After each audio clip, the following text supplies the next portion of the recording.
Welcome to my channel. इस unit में हम क्या पढ़ने वाले हैं? इस यूनिट में हम पढ़ने वाले हैं थर्ड यूनिट प्रोजेक्ट मैनेजमेंट की इन वन शॉट। ठीक है, तो इस वीडियो में मैं आपको बताऊंगा पूरी की पूरी third unit in one shot. और इसको हम थोड़ा क्या फास्ट करेंगे, क्योंकि क्या है इसमें टॉपिक्स तो टॉपिक्स ज़्यादा हैं, और मतलब टॉपिक्स तो कम है बट उनके इंटरनल पार्ट्स बहुत ज़्यादा हैं। ठीक है ना, तो हम फटाफट फटाफट इसको कंप्लीट करेंगे। नोट्स में नोट्स के लिए टेलीग्राम की लिंक जो है वो डिस्क्रिप्शन में डाल दूंगा, तो वहाँ से आप नोट्स आपको मिल जाएंगे हमारे चैनल से, तो आप वहाँ से डाउनलोड कर लें। और बाकी मैंने सिंपल वे में समझाया है, ताकि अगर आप जैसे ही उसको रीड करेंगे तो आपको समझ में आ जाएगा क्या क्या चीज़ क्या है, किस चीज़ के बारे में बात हो रही है, क्या क्या ये पॉइंट हमको बताना चाहता है। ठीक है ना, तो फटाफट फटाफट मैं एक्सप्लेन करता हूँ। यूनिट 3 क्या है? Software management and disciplines. ठीक है, तो उसमें हमारा फर्स्ट जो टॉपिक है वो क्या है? Iterative process. इटरेटिव प्रोसेस मतलब क्या? इटरेटिव मतलब क्या? इटरेटिव मतलब बार बार बार बार कंटिन्यूअसली प्रोसेस को करवाना। मतलब कोई एक स्टेप्स जो भी प्लान जो भी हमारे मतलब जो स्टेप्स रहती है उनको बार बार रेगुलर वे में कंटिन्यू करवाना, दैट इज कॉल्ड इटरेटिव। तो इटरेटिव प्रोसेस जैसे कि ये है हमारा क्या? प्लानिंग, बिल्डिंग, टेस्टिंग और इम्प्लीमेंटेशन। ठीक है ना, तो ये क्या है? बार बार क्या हो जाएगी?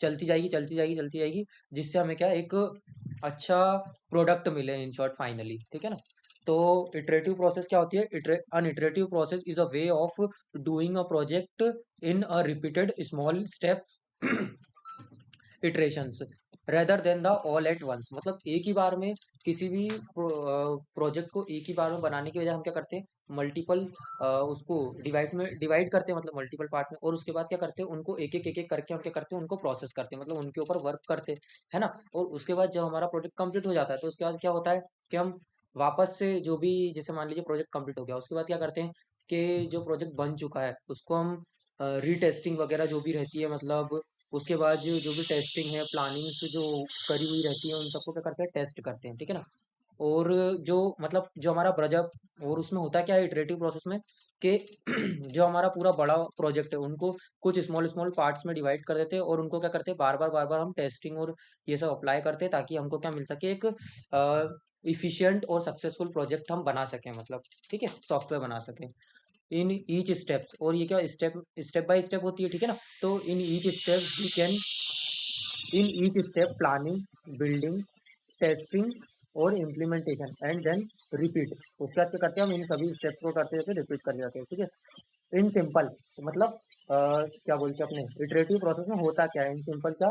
Breaking breaks big project into a smaller part. ठीक है ना, मतलब जो बड़े प्रोजेक्ट होते हैं, मतलब जो भी प्रोजेक्ट के बड़े बड़े पार्ट उनको करते हैं स्मॉल स्मॉल पार्ट में डिवाइड कर देते हैं, और क्या करते हैं? उनको फिर हम उसमें करते हैं प्रोसेस, या जो भी इम्प्लीमेंटेशन है वो अप्लाई करते हैं। ठीक है ना, उसके बाद each iteration includes planning, decision, implementation, testing and review. ठीक है ना, ये सब सभी उसमें इंक्लूड होता है। ठीक है, चेंज आर वेलकम, मतलब कि क्या जो जो भी चेंजेस हमको करने होते हैं, जो कि क्या बोलते हैं उसको, सॉफ्टवेयर के लिए रिक्वायरमेंट है, तो हम उनको करते चेंज करते हैं। मतलब कुल मिला के जो भी हमें फीडबैक के थ्रू या जिसके थ्रू हमको मिलता है कि हाँ इसमें ये चेंज करना है या ये चीज़ अपडेट होनी चाहिए, तो हम वो उसमें करते हैं, जिसमें इटरेटिव प्लानिंग है प्रोसेस में। फास्ट फीडबैक होता है इसमें। ठीक है ना, रिड्यूस रिस्क, इससे क्या होगा? रिस्क कम हो जाएगा हमारा। ठीक है, उसके बाद स्टेप्स इन इटरेटिव प्रोसेस। तो इटरेटिव प्रोसेस में जो स्टेप्स होती है कौन कौन सी होती है? सबसे पहले इंसेप्शन फेज होता है, देन इलेबोरेशन फेज होता है, देन कंस्ट्रक्शन फेज होता है, और ट्रांजिशन फेज होता है। और इससे पहले क्या आता है? ये हमारे जो फेजेस है जो है वो हमारे जो 4 फेजेस है वो किस स्टेजेस में डिवाइड है? इन 2 स्टेजेस में, इंजीनियरिंग स्टेज और प्रोडक्शन स्टेज। ये हम सेकंड यूनिट में ऑलरेडी पढ़ चुके हैं। ठीक है, तो बस वही सब है और कुछ भी नहीं है इसमें। ठीक है, understanding the idea and goals of the basics. ठीक है, इलेबोरेशन में क्या करते हैं? हम उस चीज को इलेबोरेट करते हैं। ठीक है, कंस्ट्रक्शन में क्या करते हैं? कोडिंग और कंपोनेंट बनाने का काम जो रहता है वो हम कंस्ट्रक्शन में करते हैं। ट्रांजिशन में करते हैं, उसको डिप्लॉय करने का काम करते हैं। ठीक है ना, ये इटरेटिव प्रोसेस में क्या होता है? मतलब क्यों इम्पोर्टेंट है? तो लेस रिस्क, है ना, रिस्क को कम करना, फेलियर्स को हटाना, बेटर क्वालिटी के लिए फास्ट फीडबैक मिलता है इसमें हमको। ठीक है ना, मोर मोर क्लाइंट सेटिस्फेक्शन बढ़ता है क्लाइंट का। ठीक है ना, उसके बाद आता है इटरेटिव प्रोसेस प्लानिंग। तो iterative process planning consist of 3 factors. 3 factors में मिलके, मतलब 3 फैक्टर्स होते हैं इटरेटिव इटरेटिव प्रोसेस प्लानिंग में, ठीक है ना। सबसे पहला क्या, break work breakdown structure. Work breakdown structure नाम से समझ में आ रहा है इसके अंदर क्या काम होगा, ठीक है ना। कॉस्ट शेड्यूलिंग एस्टिमेशन प्रोसेस, इसमें क्या आता है हमारा, forward looking and backward looking, ठीक है।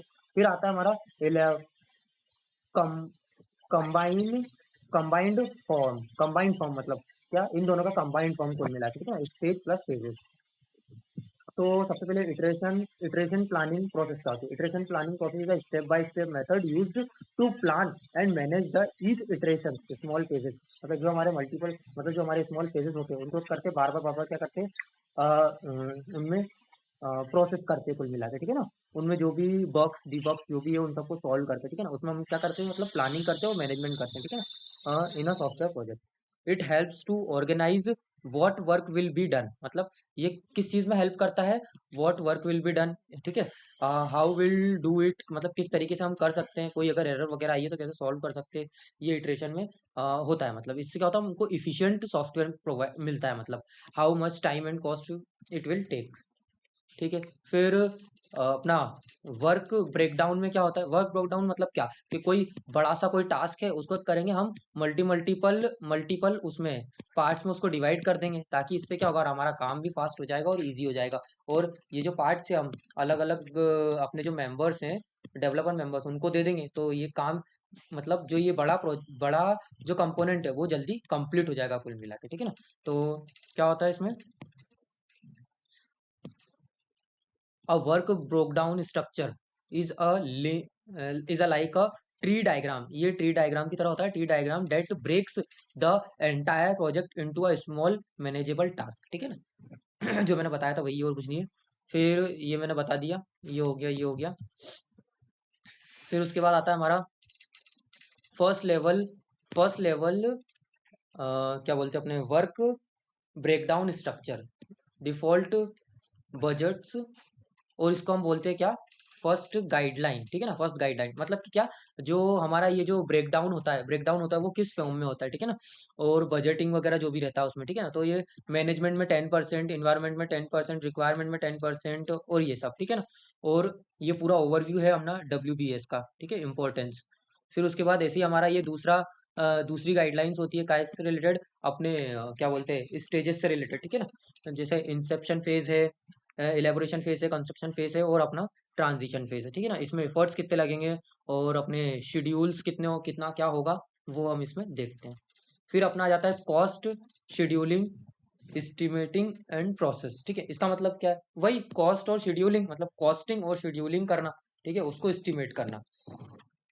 This process help in the predicting how much time money and project will need, मतलब कितना टाइम और मनी लगेगी काय में, प्रोजेक्ट को बनाने में, मतलब, ठीक है ना। हाउ मेनी पीपल्स रिक्वायर्ड, ठीक है ना। ये सब इस काय में होता है, कॉस्ट शेड्यूलिंग एस्टिमेशन प्रोसेस में, ठीक है। बस उसके बाद क्या है, ये उसके इंपॉर्टेंट फीचर्स हैं, ये आप देख लीजिएगा, ठीक है। मैंने नोट्स तो आपको प्रोवाइड कर ही रहा हूँ, तो आप देख लीजिएगा, क्योंकि ये वही चीज़ें जो मैंने आपको बताई है, ठीक है।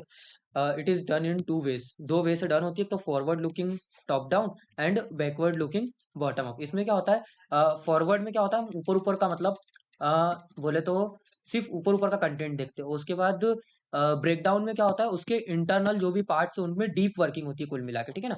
तो फॉरवर्ड में क्या करेंगे, जैसे मान लीजिए प्लानिंग करना और ये सब, ठीक है। This is the initial planning done by the project manager before the actual work stage, ठीक है ना। मतलब एक्चुअल वर्क करने से पहले जो भी हम प्लानिंग्स करते हैं, जो भी मतलब क्या रिक्वायरमेंट्स है, क्या साइज होना चाहिए टूल, मतलब क्या साइज होना चाहिए, इन्वायरमेंट कौन कौन से रिक्वायर हैं, पीपल्स मतलब अपने जो सॉफ्टवेयर डेवलपर हैं, और क्वालिटी नीड्स किस तरह की होनी चाहिए, ठीक है ना। तो ये स्टेप्स होती है, understand the project size, tools, environment, peoples and qualities. फिर सेकंड में क्या करते हैं हम इसमें, use software cost estimation model to calculate the total efforts and time. मतलब इसमें क्या करते हैं हम अपने फॉरवर्ड लुकिंग में, सबसे पहले तो ये चेक करते हैं टूल इन्वायरमेंट और ये, उसके बाद हम कॉस्ट देखते हैं उसकी, ठीक है। फिर break this tools efforts into top level major scheduling staffing needs, ठीक है। मतलब ये तो कुछ नहीं, बस वही है कि मतलब है ना, किस तरीके से हम इन चीजों को करते हैं, मतलब, ठीक है, एक के बाद एक। Give this plan to sub project management to break into a small parts, ठीक है ना। मतलब वही स्मॉल स्मॉल पार्ट्स में ब्रेक कर देते हैं ताकि हमारा काम क्या हो, जल्दी होने लग जाए, ठीक है। उसके बाद हमारा आता है ब्रेक डाउन लुकिंग मतलब बॉटम अप। इसमें क्या होता है, this is done after breaking the task into a small detailed level, ठीक है ना। मतलब इसमें क्या स्मॉल जो हमारा बड़ा प्रोजेक्ट था, मतलब ये जो बड़ा हमने ऊपर ऊपर से जो सोचा था, उसके बाद क्या करें, मल्टीपल पार्ट्स में उसको डिवाइड करेंगे, फिर उसके बाद करेंगे उनके ऊपर टास्क परफॉर्म करेंगे, ठीक है ना। मतलब जो भी हम चीज को ये जो छोटे छोटे इन्वायरमेंट टूल्स और ये सब है, उन पे हम क्या करेंगे, डीप वर्किंग करेंगे कुल मिला के, ठीक है ना। कोई भी बड़ा प्रोजेक्ट है उसको हम क्या करेंगे, छोटे छोटे पार्ट्स में डिवाइड करेंगे और उनके बाद उसके अंदर डीप जो भी फंक्शनलिटी डालना है, जो भी वर्क करवाना है उसमें, टूल्स इन्वायरमेंट और पीपल्स के थ्रू, तो हम वो चीज इसमें अप्लाई करते हैं, ठीक है। अब इसकी स्टेप्स क्या क्या होती है, तो at lowest level manage the estimate, ठीक है ना। Budget for each small task, ठीक है ना, बजट देखते हैं for each small time needed होता है इसमें। फिर combine all deadlines estimate into a high level summaries. फिर compare this with the top down estimates, ठीक है ना। फिर if there is big difference, अगर कोई भी बिग डिफरेंस आता है तो क्या करते हैं, चेंजेस लाते हैं और बैलेंस लाते हैं किसमें, टॉप डाउन और बॉटम अप में, प्लानिंग में। अगर कोई भी क्या होता है हमारे क्या बिग डिफरेंस अगर दिखता है तो, big difference in the sense मतलब क्या, कि हमने जो पहले जो प्लानिंग करी थी, जो प्रोजेक्ट बनाना था या जो भी थी चीजें, अगर वो हम चेक करने मतलब प्रोजेक्ट बनाने के बाद समझ में आता है कि अरे यार इसमें तो बहुत मतलब कुछ चीजें हुई नहीं है या फिर कुछ चीजें बाकी रह गई हैं इस टाइप से, मतलब तो उन सबको हम क्या करते हैं, वापस से इनबिल्ड करवाते हैं, ठीक है ना। नेक्स्ट अपना आता है project organisation and responsibilities. Project organisation and responsibility से समझ में आ रहा है, प्रोजेक्ट ऑर्गेनाइजेशन मतलब प्रोजेक्ट को कैसे ऑर्गेनाइज करना है, और रिस्पॉन्सिबिलिटीज क्या क्या होती है तो वही, ठीक है। तो सबसे पहले क्या, प्रोजेक्ट ऑर्गेनाइजेशन की नीड क्यों हुई, तो प्रोजेक्ट ऑर्गेनाइजेशन नीड क्यों हुई, to divide the work clearly, ठीक है। तो क्या मतलब कि हम अपने वर्क को क्या करें, क्लियरली डिवाइड करेंगे तो क्या होगा, काम जल्दी होगा, क्योंकि काम जल्दी कैसे होगा, क्योंकि हम मल्टीपल पीपल्स फिर उस चीज पे वर्क कर पाएंगे, ठीक है। To ensure every part of the project is managed managed properly, ठीक है ना। मतलब हर पार्ट को प्रॉपरली मैनेज्ड करने के लिए हम क्या करते हैं, प्रोजेक्ट को ऑर्गेनाइज्ड करते हैं एक तरीके से, ठीक है ना। To balance the both overall system design, ठीक है ना, ओवरऑल सिस्टम डिजाइन को बैलेंस करने के लिए हम ये चीज करते हैं, ठीक है ना, organisation architecture and small parts of components, ठीक है। To help both big components and small teams follow a same process efficiently. मतलब कि क्या, अगर कोई बड़ा प्रोजेक्ट बन रहा हो या चाहे छोटा प्रोजेक्ट बन रहा हो, बट जो प्रोजेक्ट ऑर्गेनाइजेशन है मतलब कि प्रोजेक्ट को जो ऑर्गेनाइज्ड करने का वे है वो बड़े में भी यूज होगा और छोटे में भी होगी अप्लाई, ठीक है। टाइप्स ऑफ प्रोजेक्ट ऑर्गेनाइजेशन कौन कौन से हैं, तो line of business organisation and दूसरा हमारा इंफ्रास्ट्रक्चर, ठीक है। तो लाइन ऑफ बिजनेस ऑर्गेनाइजेशन में क्या, कि दीज आर द कंपनीज, मतलब ये क्या होती है, कंपनीज होती है that makes a multiple software product regularly. मतलब कि क्या, जो कंपनीज होती है वो क्या करती हैं, मल्टी रेगुलर बेसिस पे क्या प्रोजेक्ट्स बनाती हैं, ठीक है ना। तो उससे होता क्या है कि जो कंपोनेंट उनका ऑलरेडी बना हुआ है, ठीक है ना, जैसे मान लीजिए कोई प्रोजेक्ट उनने बनाया पहले, ठीक है, उसमें कुछ कंपोनेंट्स लगे, तो जो ओल्ड कंपोनेंट अवेलेबल थे वो उनने उसमें डाल दिए, और जो नए बनाने थे वो बना लिए। उसके बाद अगर और कोई प्रोजेक्ट बनता है और उसमें अगर कुछ सिमिलर कंपोनेंट्स यूज होते हैं तो हम क्या करते हैं, इस चीज में लाइन ऑफ बिजनेस ऑर्गेनाइजेशन में क्या होता है कि उन चीज को हम यूज कर लेते हैं, मतलब हमें उसे री मतलब न्यू प्रोजेक्ट के लिए हम वापस से उसको बनाने नहीं बैठते उस चीज में, ठीक है ना। तो फीचर्स ये मैंने लिखे हुए हैं, वही मैंने समझाया आपको, तो ये आप देख लेना। उसके बाद अपनी आती है इम्पोर्टेंट रोल्स। तो इम्पोर्टेंट रोल्स किस किस के, S C P A, SEEA and PRA। क्या होता है ये SEPA, क्या होता है, सॉफ्टवेयर इंजीनियरिंग प्रोसेस ऑथोरिटी, ठीक है। इसमें क्या, ये क्या होता है, maintain the company process maturity, ठीक है ना। उसके बाद plan the improvements in how project are done, ठीक है ना। मतलब किस तरीके से प्रोजेक्ट हो रहा है, कर रहा है, बस यही सब इसमें हम क्या करते हैं, मल्टीपल पार्ट्स में इसको करते हैं, करवाते हैं, मतलब इंजीनियर्स के थ्रू, ठीक है ना। सॉफ्टवेयर इंजीनियर प्रोसेस ऑथोरिटी, फिर दूसरा हमारा प्रोजेक्ट रिव्यू अथॉरिटी, और तीसरा हमारा होता है क्या, सॉफ्टवेयर इंजीनियरिंग इन्वायरमेंट अथॉरिटी, ठीक है ना। मतलब जो टूल्स और इन सब पे वर्क करे वो हमारा इसमें आ जाएगा, ठीक है। और हमारा प्रोजेक्ट रिव्यू में क्या हो जाएगा, मतलब कि क्या, make sure the project follow all the components rules, मतलब कि जो हमने प्रीवियसली मैनेजमेंट में या जो भी हमारा पहले प्लानिंग वगैरह जो भी हमने करी थी उस पे बेस्ड हमारा वर्क चल रहा है या नहीं चल रहा है, वो चीज कौन चेक करता है, अपना प्रोजेक्ट रिव्यू ऑथोरिटी चेक करती है, ठीक है ना। Check if the project going is right directly, मतलब राइट डायरेक्शन। फिर ये डायग्राम बन जाएगा, तो एज इट इज आप बना दीजिएगा। सिंपल है ये भी, जो मैंने सब एक्सप्लेन करा है बस उसका ही कुछ मिनिमाइज्ड वे है। फिर अपना आ जाता है इंफ्रास्ट्रक्चर। तो इंफ्रास्ट्रक्चर क्या होता है, इंफ्रास्ट्रक्चर मतलब क्या, वही डिजाइन वगैरह, ठीक है ना, मतलब किस तरीके से दिखने दिखने वाली है वो चीज, लाइक दैट, ठीक है ना। This is the support system that help all the team work better, मतलब ये क्या करता है, हेल्प करता है किनको, टीम मेंबर्स को, ताकि वो क्या करें, सॉफ्टवेयर को फटाफट इजीली समझ पाए, मतलब कुल मिला के, ठीक है ना। इजीली समझने के लिए हम क्या करते हैं, इंफ्रास्ट्रक्चर का यूज करते हैं, ठीक है। इट इंक्लूड क्या, human resource support, human resource support like hiring, technique, trainings and assisting people, assigning people. फिर उसके बाद research and development, help improve tools and process. ये तो सिंपल है, मतलब आप पढ़ोगे तो यही समझ में आ जाएगा ना। रिजो रीयूजेबल टूल एंड असिस्ट, मतलब common things use by the all project, मतलब कि जो मैंने बताया था आपको कि मतलब कोई प्रोजेक्ट हम बना रहे हैं, ठीक है, मतलब ऑलरेडी एक प्रोजेक्ट बना चुके हैं, दूसरा प्रोजेक्ट अगर हम बना रहे हैं तो क्या होगा, जो कंपोनेंट प्रीवियस प्रोजेक्ट में यूज हुए थे वही अगर यहाँ यूज हो रहे हैं तो हम उनको वापस रिक्रिएट नहीं करेंगे, उसको करेंगे रीयूज करेंगे हम, ठीक है, वही चीज़ है। उसके बाद ये सिमिलर डायग्राम, ठीक है। फिर बिल्ड द प्रोजेक्ट ऑर्गेनाइजेशन, तो प्रोजेक्ट ऑर्गेनाइजेशन को बिल्ड कैसे करते हैं, मतलब है ना। तो this is how teams are usually arranged in the project, मतलब किस तरीके से प्रोजेक्ट को अरेंज करती है टीम, ठीक है ना। तो टीम एंड देयर वर्क, तो क्या, प्रोजेक्ट मैनेजमेंट टीम होती है, आर्किटेक्चर टीम होती है, डेवलपमेंट टीम होती है, असिस्टेंट टीम होती है। प्रोजेक्ट मैनेजमेंट टीम का क्या काम होगा, प्रोजेक्ट को मैनेज करना। आर्किटेक्चर में क्या होगा, डिजाइनिंग करना, ठीक है। डेवलपमेंट में क्या होगा, उस चीज को इम्प्लीमेंट करना, मतलब कोडिंग वगैरह। और असिस्मेंट में क्या होगा, टेस्टिंग करना, और जो भी मतलब हमारा फर्दर वर्क रहेगा, ठीक है ना, से मतलब जो भी हमारा कंटेंट रहेगा, जैसे कि ये टेस्टिंग है, क्वालिटी चेक करना, ठीक है। और ये आप बना दीजिएगा क्या, मतलब कि जो हमारा ये जो है क्या है, रिस्पॉन्सिबिलिटीज क्या कितनी कितनी होती है, मतलब कितनी कितनी कितना कितना वेटेज होता है रिस्पॉन्सिबिलिटीज का, मतलब कितना कितना वेटेज होता है इन टीम्स का। जैसे सॉफ्टवेयर मैनेजमेंट टीम है, आर्किटेक्चर टीम है, इंस्पेक्शन फेज में, इलेबोरेशन फेज में, ट्रांजिशन फेज में और कंस्ट्रक्शन फेज में किनका कितना कितना वेटेज होता है, तो वो सब यहाँ पे मैंने डायग्राम के थ्रू बताया है। तो आप एज इट इज बनाइएगा तो अच्छे नंबर आएंगे, मतलब। फिर आता है अपना प्रोजेक्ट कंट्रोल प्रोसेस इंस्ट्रूमेंटेशन, ठीक है। तो प्रोजेक्ट कंट्रोल मतलब समझ में आ रहा है, मतलब कि क्या, प्रोजेक्ट को कंट्रोल करना, ठीक है ना।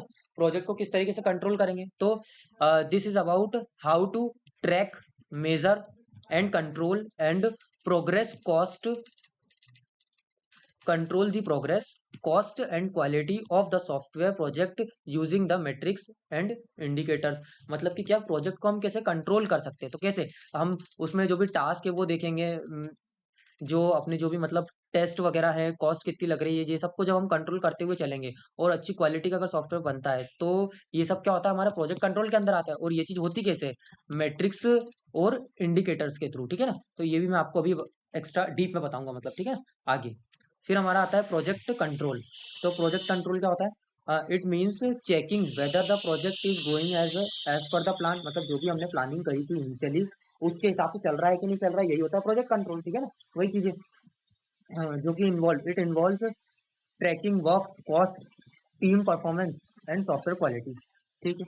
उसके बाद आ जाता है प्रोसेस इंस्ट्रूमेंटेशन। तो प्रोसेस इंस्ट्रूमेंटेशन क्या होता है, प्रोसेस इंस्ट्रूमेंटेशन क्या होता है, it means using measurements to the monitor the development process and product, मतलब प्रोसेस इंस्ट्रूमेंटेशन मतलब क्या, वो टेक्निक्स या वो इंस्ट्रूमेंट या टूल्स जो कि यूज होते हैं काय के लिए, हमारी प्रोसेस को कंट्रोल यानी कि प्रोसेस को चेक करने के लिए और फिर उनको कंट्रोल करने के लिए, ठीक है ना। मतलब कि पहले तो हम उनको चेक करेंगे कि आखिर का कोई दिक्कत तो नहीं, प्रॉब्लम तो नहीं, वो सब कैसे करते हैं वो टेक्निक्स मैं आपको बताऊंगा, ठीक है। तो उसके बाद अपन नेक्स्ट देखते हैं और फिर उसे कैसे कंट्रोल करना है, ठीक है।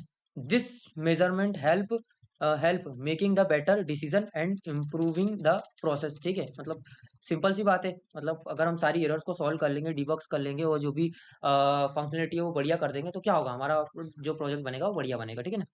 Y are software metrics needed, ये वो टूल है मतलब जिसके थ्रू हम क्या करते हैं, मेजरमेंट्स करते हैं। ठीक है, जिससे हमको पता चलता है कि किस तरह हमारा प्रोजेक्ट वर्क कर रहा है, बराबर नहीं कर रहा है, जो भी हम मल्टीपल टेस्टिंग करते हैं। तो सबसे पहले क्या मैट्रिक्स काय के लिए नीड होती है, to calculate the project cost and scheduling. ठीक है, वही मतलब मैंने बताया कि आपको प्रोजेक्ट और शेड्यूलिंग के हिसाब से वर्क चल रहा है कि नहीं चल रहा है वो कैलकुलेट करने के लिए, to take the project progress, to measure the quality of the software, to compare planned versus actual result. ठीक है, मतलब कि क्या, जो हमने प्लान करा था और जो एक्चुअल काम हुआ है, उन दोनों को क्या कंपेयर करने के लिए, मतलब जो हमने एक्चुअल सोचा था वही एज इट इज हो रहा है या नहीं हो रहा है, बस वो चीज को हम क्या करते हैं इसमें मैट्रिक्स के थ्रू क्या करते हैं, मतलब उसको क्या करते हैं, फाइंड करते हैं और फिर उसको सॉल्व करते हैं। फिर अपना आ जाता है व्हाट इज इंडिकेटर्स। तो इंडिकेटर्स क्या, वही जो मैट्रिक्स के अपने टूल्स है ना, बस वही इंडिकेटर जिसके थ्रू हम क्या पता करते हैं कि सॉफ्टवेयर बराबर चल रहा है, वर्किंग जो हमने सोची थी या इनिशियली जो हमने प्लानिंग की थी वही हमारे को फाइनल प्रोजेक्ट मिल रहा है या नहीं मिल रहा है, इन सब के लिए हम क्या इंडिकेटर्स का यूज करते हैं। तो क्या, an indicator is a of value of result that tells you how the project performing. ठीक है ना, वही मतलब कि प्रोजेक्ट हमारा कैसा परफॉर्म कर रहा है। ठीक है, it it is a made using one और मोर मैट्रिक्स, बहुत सारी मतलब वन और मोर मैट्रिक्स का यूज करके हम क्या करते हैं इसको फाइंड आउट करते हैं कुल मिला के। फिर टाइप्स ऑफ इंडिकेटर्स होते हैं हमारे दो मेजर, हमारे दो टाइप्स होते हैं, जो कि है मैनेजमेंट इंडिकेटर और दूसरा हमारा क्वालिटी इंडिकेटर्स। ठीक है, तो मेजरमेंट इंडिकेटर्स में भी कुछ 3 मैट्रिक्स आती हैं, ये 3 मैट्रिक्स, और जो क्वालिटी इंडिकेटर्स हैं उसमें हमारी ये 4 मैट्रिक्स आती हैं। ठीक है, जो मेजरमेंट इंडिकेटर्स है वो काय के लिए use to track the project status. ठीक है ना, मतलब ये जो है मैट्रिक्स है वो क्या करेंगे, हमारे प्रोजेक्ट को करेंगे ट्रैक करेंगे, और ये वाली जो मैट्रिक्स है वो क्या करेंगे, हमारे use to track and software quality, track करेंगे किसको, सॉफ्टवेयर क्वालिटी को। ठीक है ना, जैसे कि वर्क प्रोसेसिंग में क्या होगा, work debug, bugs get cost, bugs bug get and cost, budget budget and cost. उसके बाद स्टूफिंग एंड टीम डायनेमिक्स। उसके बाद फोर्थ है हमारा क्या, change traffic and stable, change traffic change traffic and dynamics. ठीक है, डायनेमिक्स। उसके बाद हमारा आ जाता है ब्रेकेज ब्रेकेज एंड मॉड्यूलैरिटी। फिर नेक्स्ट हमारा है क्या, रीवर्क, अडाप्टिबिलिटी, MTBF मतलब main time between failure maturity, failure and maturity.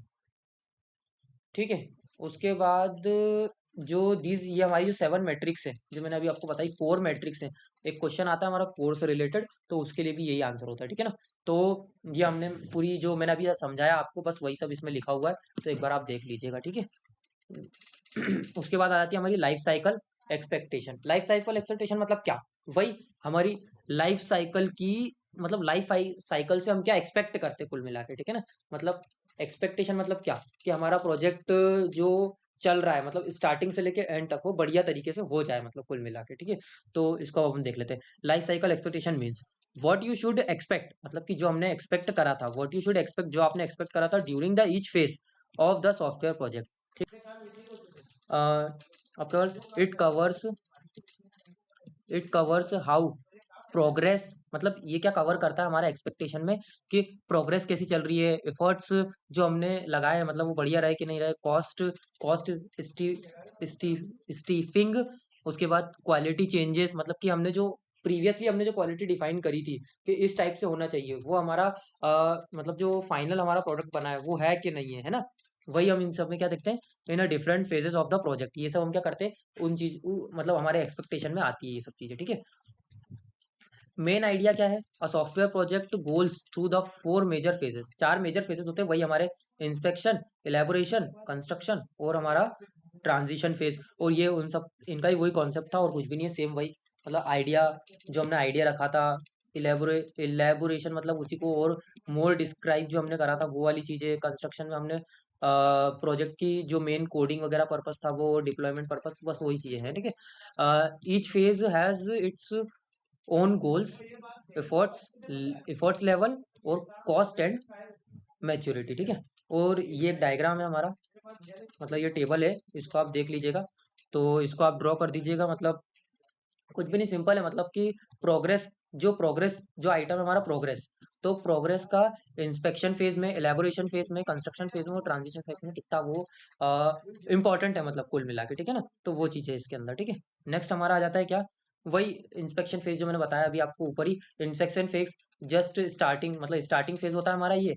Idea new idea is new, मतलब जो नया आइडिया और जो भी हमारे प्रॉब्लम रहती है उनके सॉल्यूशंस वगैरह जो हम निकालते हैं, और जो भी क्या बोलते हैं, कॉस्टिंग वगैरह और शेड्यूलिंग वगैरह जो भी करते हैं। उसके बाद architecture is still being through above, मतलब कि क्या आर्किटेक्चर्स बनाने जो हमारे क्या बोलते हैं उसको, जो भी हम सॉफ्टवेयर बना रहे हैं, मतलब तो उसको कैसे अ, जो भी हम सॉफ्टवेयर बनाना चाहते हैं, मतलब कि तो उसको कैसे हम क्या करेंगे, मतलब उसको, उसमें जितनी भी रिलेटेड इन्फॉर्मेशन होती है वो सब गैदर करना कुल मिला के, ठीक है ना। और आर्किटेक्चर मतलब क्या, डिजाइन, उस डिजाइन में बनाना, ताकि हमको क्या हो कि वो समझने में आसानी हो कुल मिला के, ठीक है ना। फिर एलेबोरेशन फेज में क्या होता है, एलेबोरेशन फेज में क्या होता है, वही सब है, start building and system design, ठीक है।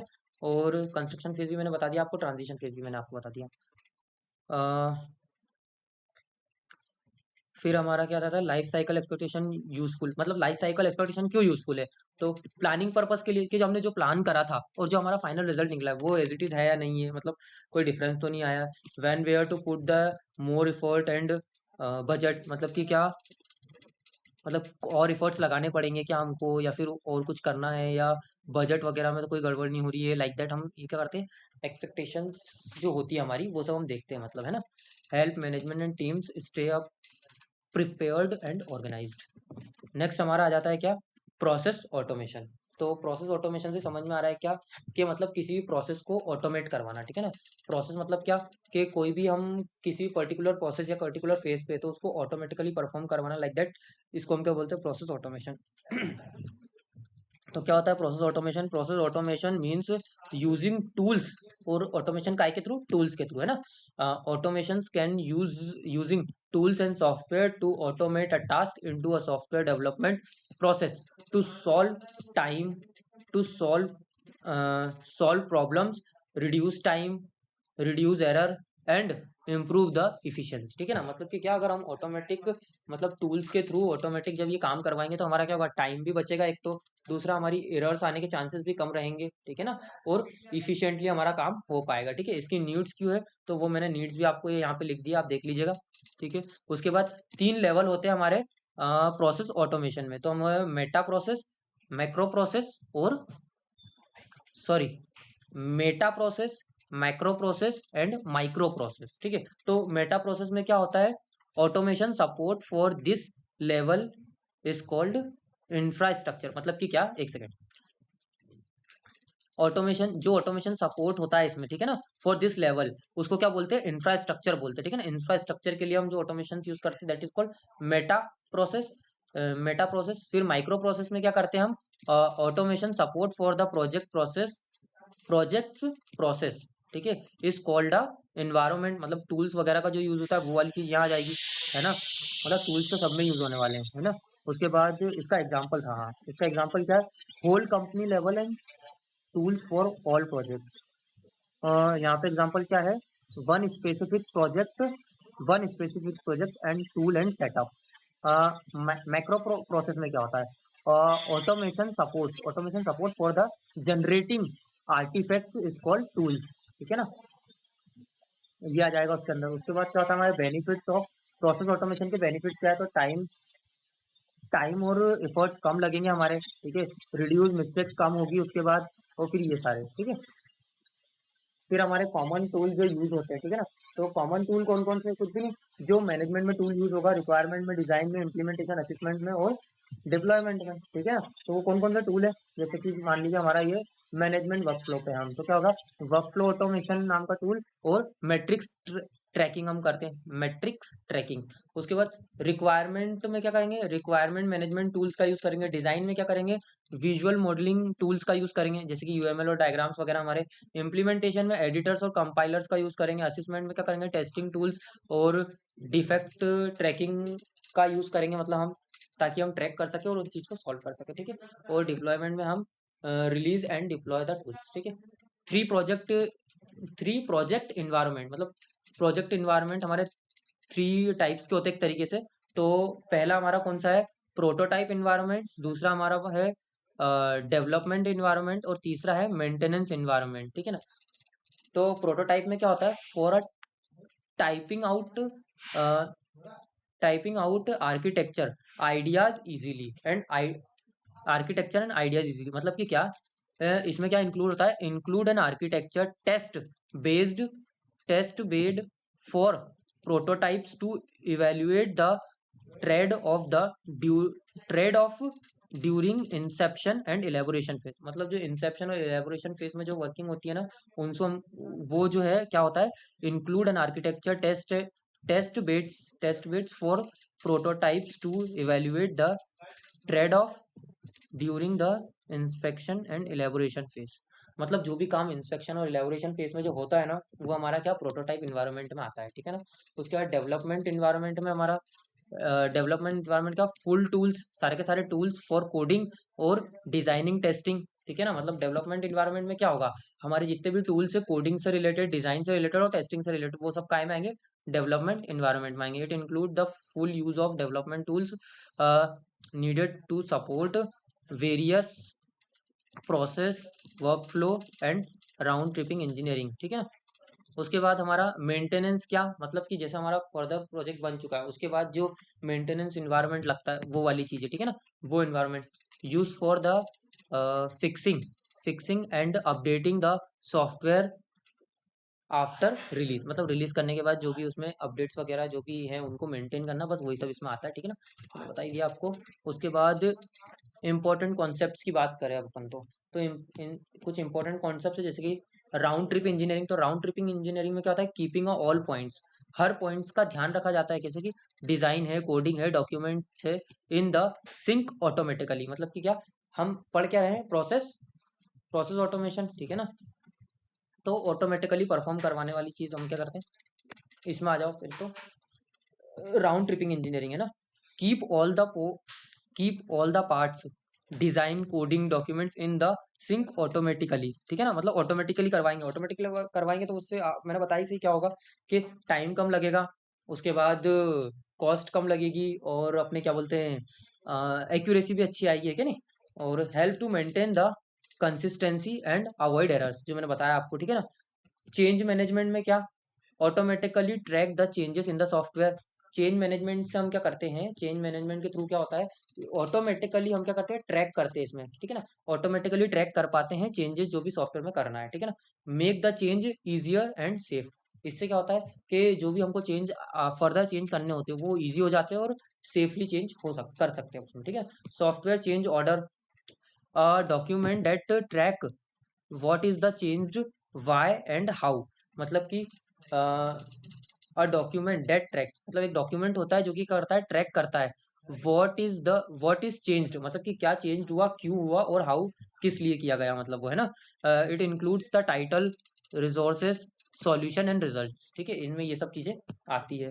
फिर अपना आता है कॉन्फ़िगरेशन बेसलाइन। तो कॉन्फ़िगरेशन बेसलाइन मतलब क्या, जो कॉन्फ़िगरेशन होता है ना बाद में, वो वाली चीज, जैसे ये पढ़ के देख लेते हैं अपन। A stable version of the software that is controlled and tested, मतलब कि क्या, कि जो हमारा जो इनिशियली हमने सोचा था, उसके बाद जब बाद में हमने टेस्ट करा, कंट्रोल मतलब उसमें वर्जन जो चेक करा, जो हमने इनिशियली सोचा था वही सब अप्लाई हुआ नहीं हुआ, बस वही हमारा क्या में आता है, कॉन्फ़िगरेशन बेसलाइन में, ठीक है। मतलब उन चीज को कॉन्फ़िगर करना है कि हाँ हमने जो सोचा था वही सब हो रहा है नहीं हो रहा है, लाइक दैट, ठीक है। तो हमारा ये आता है कॉन्फ़िगरेशन बेसलाइन में।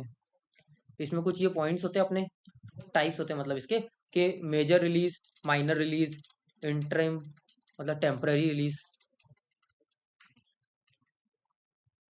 फिर हमारा configuration controlled base board, configuration control board, मतलब कि वही कॉन्फ़िगरेशन को कंट्रोल करने वाली चीज, ठीक है ना। A term that decide which change should go into the final software, मतलब कि क्या, कि जो भी हमने चेंज सोचा है या जो मतलब फाइनल सॉफ्टवेयर में, और जो मतलब इनिशियली हमने जो सोचा था और फाइनली जो हमको मिला है उसमें क्या नए चेंजेस करना है, उसके वो क्या करते हैं, हम फाइनल चेंजेस काय में करते हैं, अपने कॉन्फ़िगरेशन कंट्रोल बोर्ड में हम ये सब चीजें चेक करते हैं और अप्लाई करते हैं, ठीक है। फिर हमारा लास्ट टॉपिक है क्या, प्रोसेस डिस्क्रिमिनेट, प्रोसेस डिस्क्रिमिनेंट, ठीक है ना। क्या हमारा प्रोसेस डिस्क्रिमिनेंट, ठीक है ना। तो प्रोसेस डिस्क्रिमिनेंट में क्या होता है, process discriminant are the factor that helps in the customising the software development process to fit a specific project, to fit a specific project, ठीक है ना। मतलब कि क्या, उनको जो हमारी प्रोसेस है उन वो जो मल्टीपल मल्टीपल पार्ट में डिवाइड होते हैं, और डिवाइड होती है तो क्या, वो वो जो प्रोसेसेस हैं या जो हमारे वर्क्स हैं जो डिवाइड हमने किए हैं, उनको क्या पर्टिकुलर उस पर्सन को देना पड़ता है, जिससे कि क्या हो, मतलब जिसको वो काम आता हो, तो उससे क्या होगा कि हमारी प्रोसेस फास्ट होगी। बस वही है प्रोसेस डिस्क्रिमिनेंट्स, मतलब प्रोसेस को डिवाइड कर दिया, और डिवाइड करने के बाद जो भी पर्टिकुलर प्रोसेस जो व्यक्ति अच्छे से कर सकता है, हम उसको हैंड ओवर कर देंगे जो इसमें फिट बैठ रहा है अच्छी तरीके से। तो बस वही वाली चीज़ है, ठीक है ना, जिससे क्या होगा, हमारा काम जल्दी होगा और वही सब चीज़ें हैं, ठीक है। क्या, the process discriminant are the factor that help in the customising करना the software development process, customising the software development process to fit the specific project. फिर यह इम्पोर्टेंट क्यों है, तो ये सारे पॉइंट मैंने लिखे हुए हैं, तो आप देख लीजिएगा। उसके बाद क्या है, टू डिफरेंट डायमेंशन, इसके क्या, दो डिफरेंट डायमेंशन हो सके इसके प्रोसेस प्रोजेक्ट डिस्क्रिमिनेंट्स के, ठीक है। ठीक है, तो वो क्या क्या है, फर्स्ट हमारा टेक्निकल डायमेंशंस, उसके बाद हमारा है मैनेजमेंट डायमेंशन। तो टेक्निकल डायमेंशन मतलब क्या, जो भी हमारे टेक्निकल वर्क थे, like performance, reliability, technique used, ये कुछ हमारे क्या टेक्निकल में आते हैं। और मैनेजमेंट में क्या, हमारे जो प्रोसेस है, टीम्स है, कोऑर्डिनेशंस है, स्टेक होल्डर्स है, उन सबको मैनेजमेंट लाइक दैट, ठीक है ना। It refers to the techniques complexity of the project, और it refers to the management complexity of the project, वही मैंने जो बताया आपको यहाँ पे नीचे, ठीक है। उसके बाद इसकी क्या, थ्री, मतलब टोटल देयर आर, ये है यहाँ पे, ये देयर आर है ना, there are 6 main process discriminants, 6 process discriminants होते हैं मेन हमारे, जिसमें पहला होता है scale, stakeholder cohesions, process flexibility, process maturity, architecture risk and domain experience, ठीक है। डिस्क्रिमिनेशन का मतलब समझ में आ गया ना, मतलब कि उसको विधित तरीके से डिवाइड करना एक तरीके से, ठीक है ना, डिफाइन करना। स्केल में क्या करते हैं, रिलेटेड, स्केल कैसे related to terms like size, project size, और इस सब से, ठीक है ना। अगर स्मॉल प्रोजेक्ट है तो क्या होगा, स्मॉल प्रोजेक्ट क्या होगा, सिंपल प्रोसेस, उसमें प्रोसेस कैसी होगी, सिंपल होगी। अगर लार्ज प्रोसेस होगा तो क्या लगेगा उसमें, नीड्स अ फॉर्मल प्रोसेस, एक फॉर्मल प्रोसेस होगी, और मोर मैनेजमेंट, और इसमें मैनेजमेंट ज्यादा लगेगा, ठीक है ना। ये हमने साइज स्केल के हिसाब से डिस्क्रिमिनेट कर दिया, ठीक है ना। क्या कि स्मॉल स्मॉल टीम, मतलब स्मॉल टीम क्या करेगी, सिंपल प्रोसेस पे वर्क कर सकती है, और लार्ज टीम होगी तो उनको अच्छी तरीके से हम वर्क दे सकते हैं, मतलब एक तरीके से, ठीक है। ये हो गया स्केल के हिसाब से। फिर स्टेक होल्डर्स एंड कोहेजन्स, तो refers to how well all the parties, clients, user and development work together, मतलब किस तरीके से वो वर्क टुगेदर, काम कर सकते हैं टुगेदर, ठीक है ना। Cohesive teams, cohesive teams, some goals, मतलब सेम गोल्स, स्मूथ वर्किंग, ठीक है, ये सब इसके अंदर आते हैं, ठीक है। और advert adversarial team, conflicts, need strict need strict process and formal approaches, ठीक है। मतलब कि स्टेक होल्डर्स आप समझ सकते हो क्या चीज़ है ये। स्टेक होल्डर्स मतलब हमारे वो जो कस्टमर्स थे, कस्टमर, उसके बाद क्लाइंट्स वगैरह, या फिर जिनने भी हमको पैसे वगैरह दिए, वो सब वाले लोग, ठीक है ना, वो सब इसके अंदर आते हैं। फिर प्रोसेस फ्लेक्सिबिलिटी मतलब क्या, some projects allows easy changes, ठीक है। मतलब कि क्या, कुछ प्रोजेक्ट ऐसे होते हैं जो इजीली चेंजेबल हो जाते हैं, मतलब कुछ सिंपल चेंजेस करने रहते हैं, बट कुछ में क्या होता है, कुछ के लिए क्या नीड होती है हमको, सम नीड स्ट्रिक्ट कंट्रोल, मतलब कि क्या, स्ट्रिक्ट मतलब इनको करना ही पड़ेगा हमको कुछ इस टाइप से, ठीक है ना। फिर डिपेंड ऑन द कंट्रोल और the type of the product, ठीक है ना। ये डिपेंड करेगा किस पे, हमारे कंट्रोल पे और टाइप ऑफ दैट प्रोडक्ट पे। फिर हमारा आता है प्रोसेस मैच्योरिटी। प्रोसेस मैच्योरिटी मतलब ये क्या होता है, tells how experienced and organised the companies, ठीक है ना। प्रोसेस मैच्योरिटी मतलब कि क्या, जो वो मतलब लोग वगैरह होते हैं ना काम करने वाले, उनसे रिलेटेड, ठीक है। ये देखो, मैच्योर ऑर्गेनाइजेशन मतलब कि क्या, have defined a step, template, trained team होगी उसमें, ठीक है। Easy to plan and predicted. फिर हमारा आता है न्यू और immature one, need a more surprising supervision, supervision and help.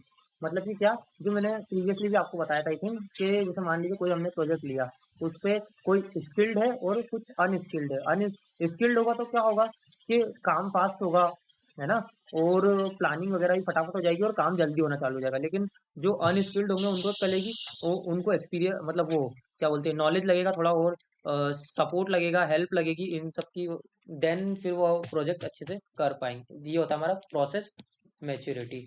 फिर हमारा आ जाता है आर्किटेक्चर रिस्क। आर्किटेक्चर रिस्क समझ नहीं आ रहा है, मतलब डिजाइन की जो रिस्क रिलेटेड, ठीक है। Related to related to how that technology difficult और न्यू द सिस्टम इज, मतलब कि क्या, हाई रिस्क। हाई रिस्क मतलब क्या, नीड अ मोर प्लानिंग, जिसमें हमको क्या सबसे ज्यादा प्लानिंग। हाई रिस्क, अगर कोई हाई रिस्केबल होगा तो क्या होगा, उसमें ज्यादा प्लानिंग लगेगी, ठीक है।